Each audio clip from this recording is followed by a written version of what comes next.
Afternoon, East Texas. Welcome back to East Texas. Now, we are joined by a local East Texan, someone from right here in East Texas, Whitehouse to be exact. We're joined by Waylon Cunningham. Thank you so much for joining us today.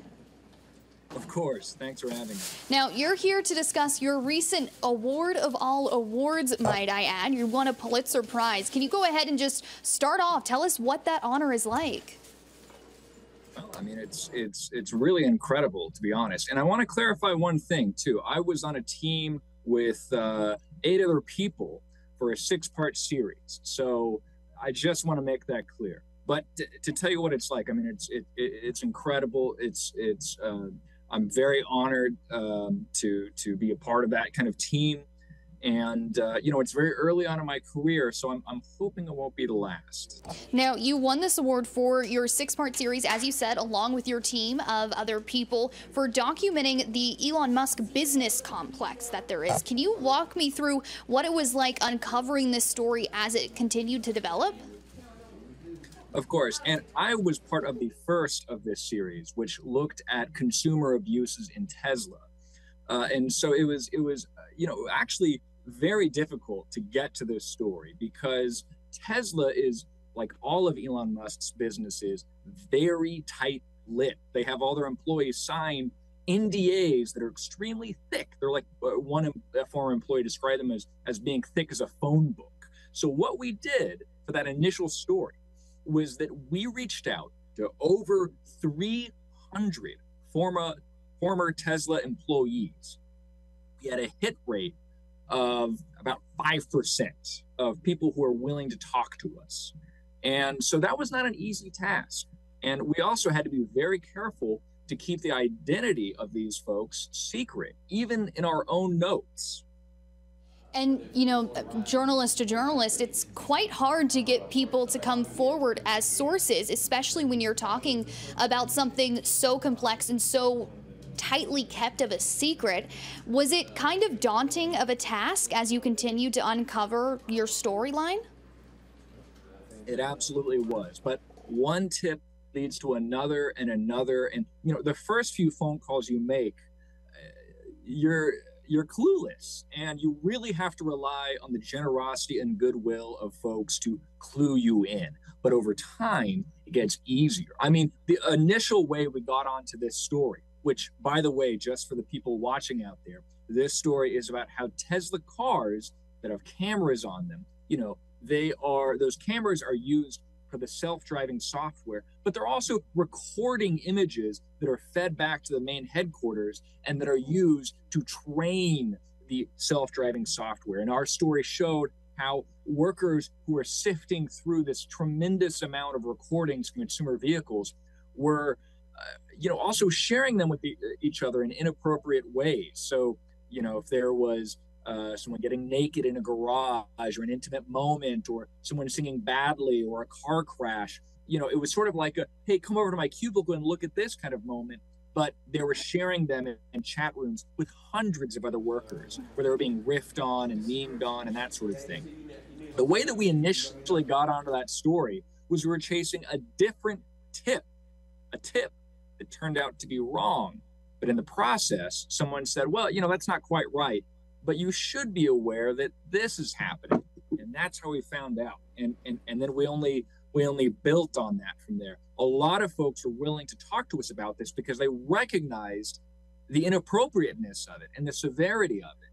I mean, you wouldn't want your most embarrassing moments to be recorded and laughed at by hundreds of workers. I mean, there's a reasonable expectation of privacy in your own vehicle, and that's enshrined in a lot of laws, too.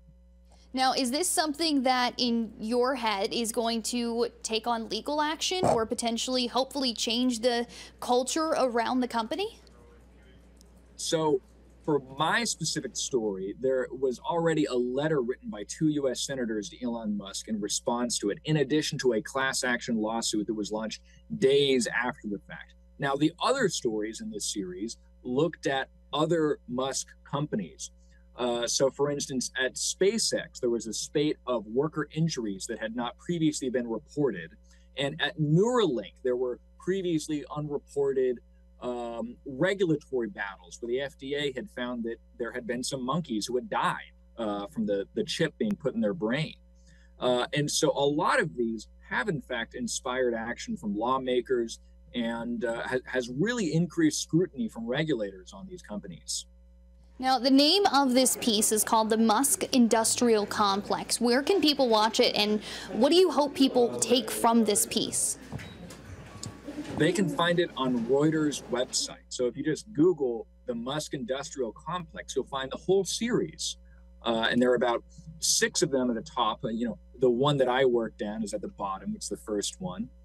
I'm hoping that when people read this, they can recognize that there is a lot that happens under the hood. We usually, with these big businesses, and usually especially with Musk's own business empire, which has a lot of fans and has a lot of hype, there's always stuff happening under the hood. And the importance of journalism, like Reuters does, is to show what some of the people at the top of this company don't always want to be known, but we as the public have a right to know.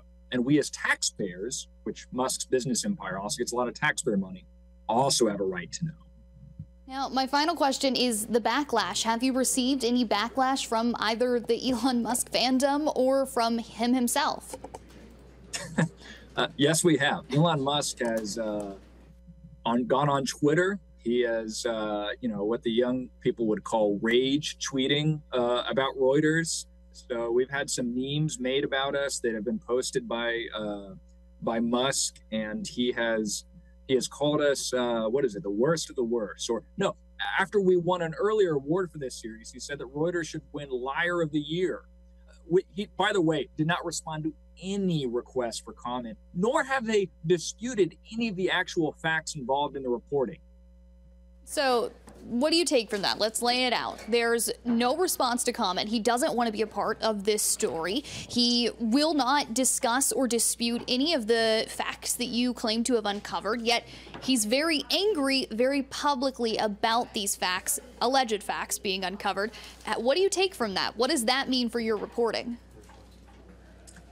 He thinks he doesn't have to talk to the media, and that if he doesn't do that, the story will go away. But that's not our job. So, all right. Well, is there anything else that I haven't gotten to ask you? Do you have a message for the Elon Musk fandom that you would like to let them know, or anything else you want our East Texas viewers to know? Well, the fandom, I just say, it's all right to be a fan. There's a lot of good things that come out of these companies too, but there's a lot of stuff that's worth knowing as well. And to the East Texas community, I just want to let you all know, I still have a 903 number. I've not lived in East Texas since I was 18, but I've always kept the 903 number. Shout out to Blackjack and my family there. And this one's for you, Gurney. Alrighty, once again, Waylon Cunningham making a name right here from Whitehouse, Texas. Thank you so much for joining us. Congrats to you and the rest of your team on the amazing prize. Thank you. Thank you.